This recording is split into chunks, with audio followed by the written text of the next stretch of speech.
أهلا بحضراتكم من جديد. شم النسيم عيد بيقال إن قدماء المصريين كانوا بيحتفلوا بيه من حوالي 5000 سنة.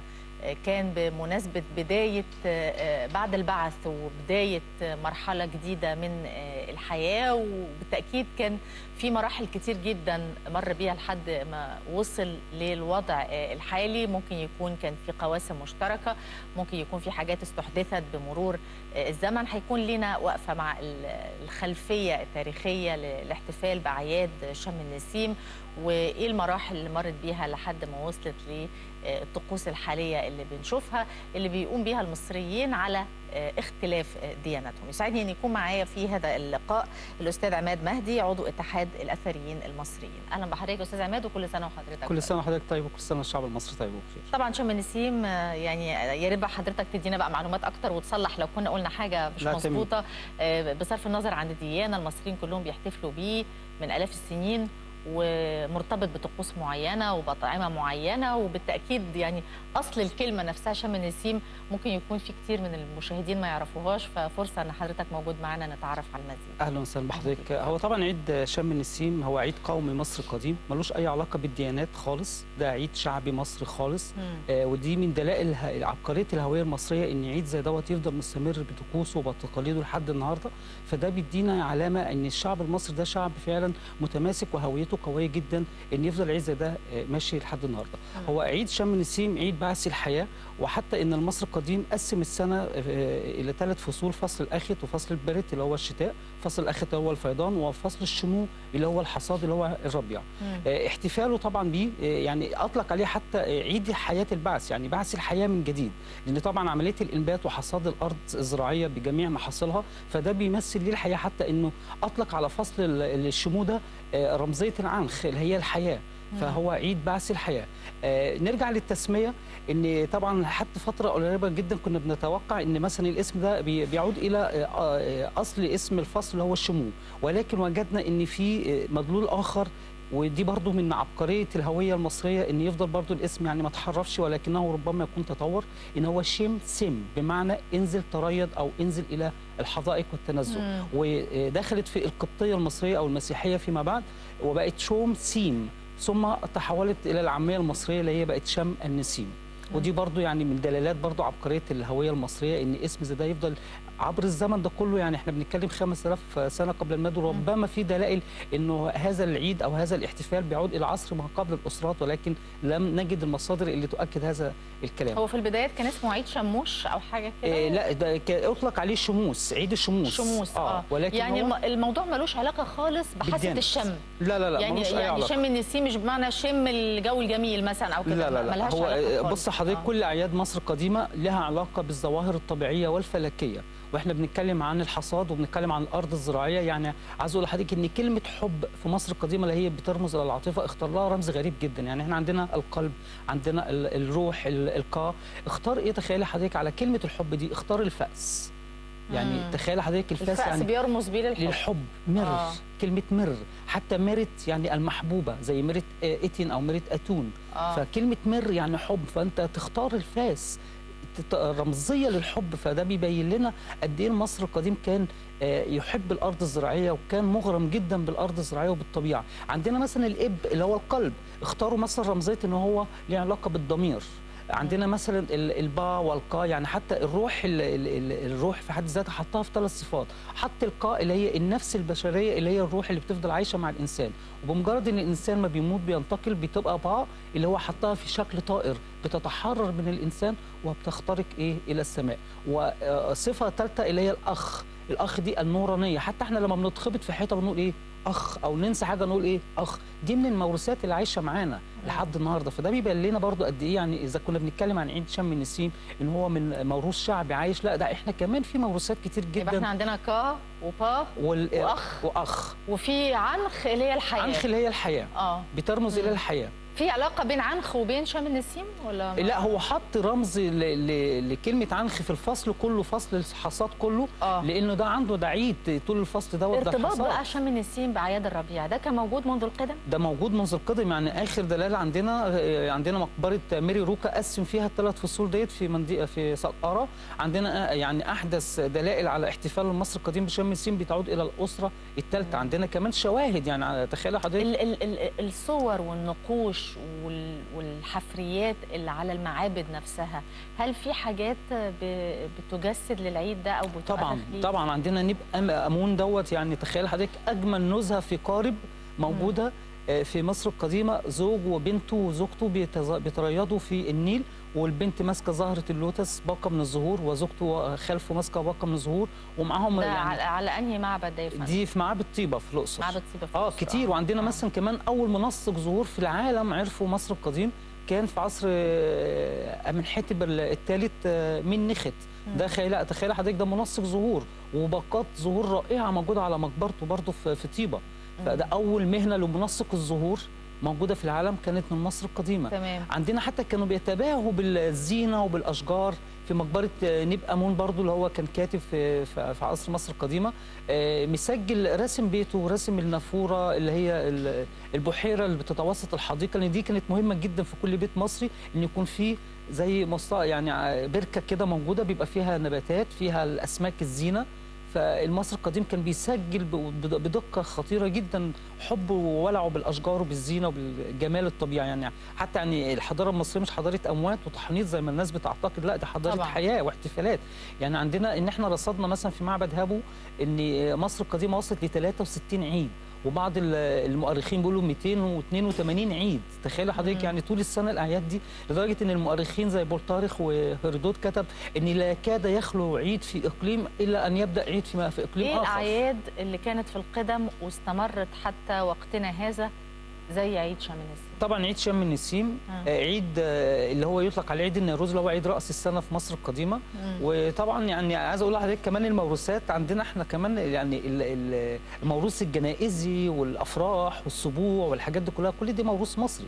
يعني حتى احنا بنتكلم عن البيض بمناسبه الصوره المعروضه ديت. البيض في مصر القديمه ما كانش يعرف تلوين على فكره، يعني التلوين دي حاجه دخلت فيما بعد بقى المدخلات اللي دخلت على شم النسيم، ولكن كان بيكتب دعواته والنقوش بتاعته، وكان بيعلقها على الشرفات او في الحديقه على الاشجار، وكان بيكتب بيها دعواته. يعني من ضمن الدعوات اللي رصدناها مثلا في النصوص والمصادر المصريه اني اريد عريس قوي مثل حور.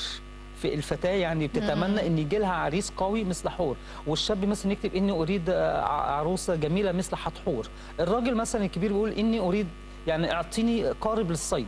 فكانوا بيكتبوا امنياتهم عليها ويطلقوها بمجرد ان الشمس يوم شم النسيم تشرق، فالاشعه دي بتستجيب. يعني احنا حتى يمكن لحد النهارده احنا ما زلنا بنناجي الشمس. عندنا مثلا المثل الدارج، يعني الولاد الصغيرين يا شمس يا شموسه خدي سنه مش عارف ايه وهاتي سنه ايه العروسه. فدي ثقافه موروثه، واخده بال حضرتك احنا بنناجي الشمس وبنخاطب الشمس. احنا طبعا عارفين ان الشمس لا هتجيب سنه ولا هتودي سنه، ولكن ده موروث ثقافي عايش في مصر لحد النهارده. يعني حضاره رائعه وراقيه جدا ان هي تفضل عايشه معانا لحد النهارده.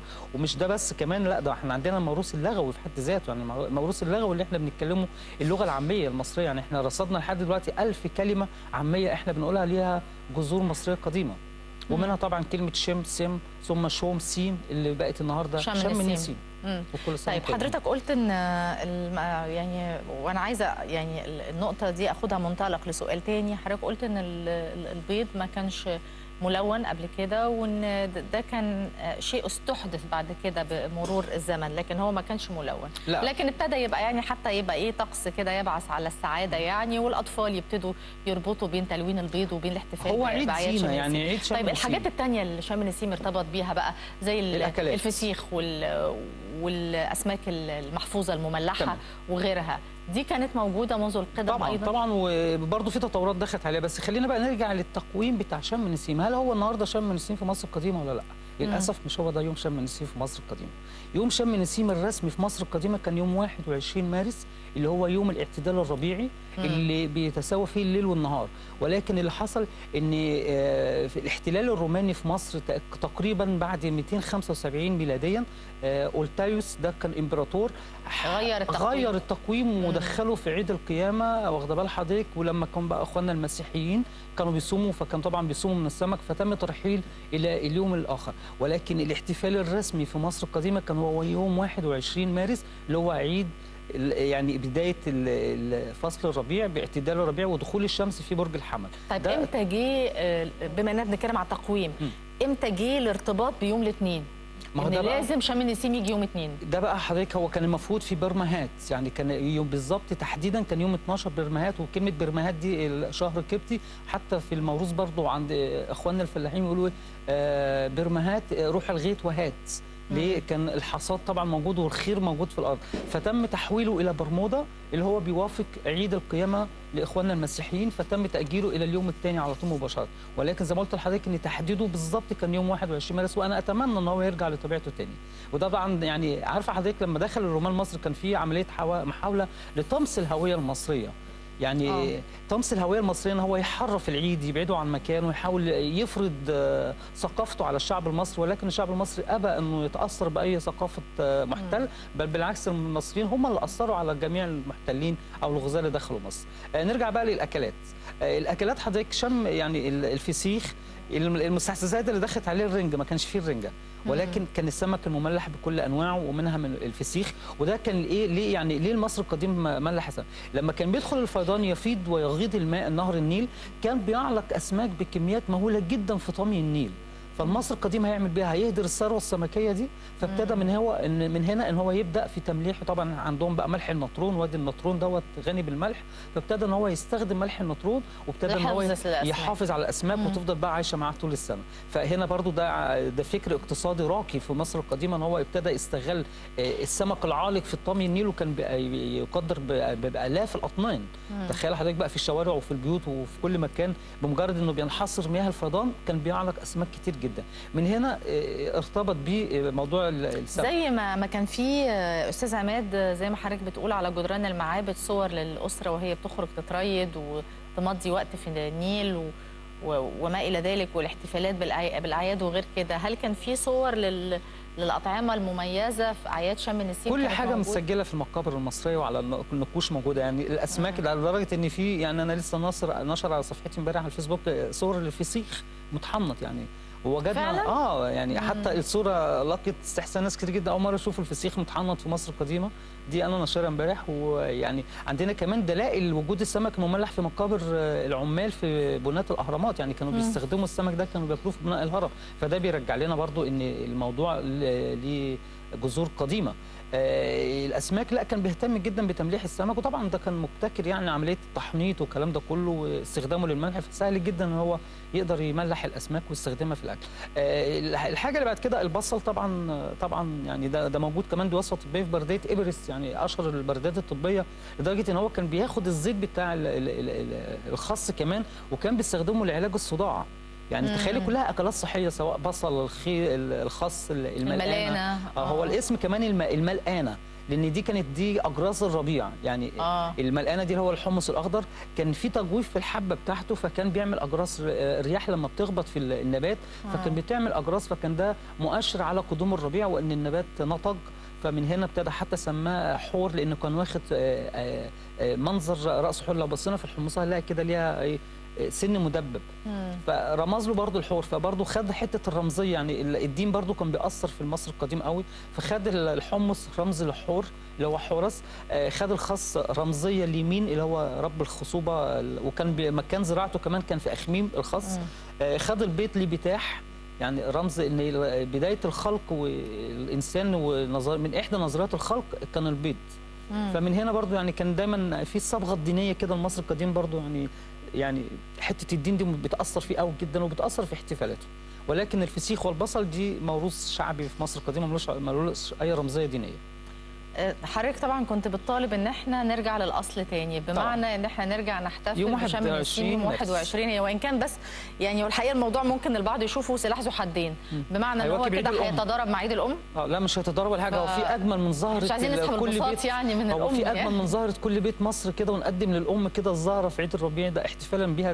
ده بالعكس يعني. هي الفكره بس يعني حد ممكن يقول طب ما تبقاش 21 يعني ممكن. لا ده احنا هناخد ماما وهننزل في الصحه وهنخرج في الجناين. وان كانت الميزه على فكره يا فندم ان على الاقل الجو هيبقى فعلا جو ربيعي طبعا. لان احنا بعد الاحتباس الحراري وبعد ما الحراره وصلت للزياده دي احنا لسه كنا بنتكلم يعني. واتمنى كمان يتعمل ايه يعني حضرتك كرنفال للزهور. يعني احنا اقدم دوله في العالم احتفلت بالربيع وبالزهور. يعني احنا بنشوف هولندا ونشوف الدول دي بتحتفل، ليه ما نعملش كرنفال للزهور؟ ده عايز اقول لحضرتك كان من سمات اللي للاسف بقى مش موجوده في عيد شم النسيم ان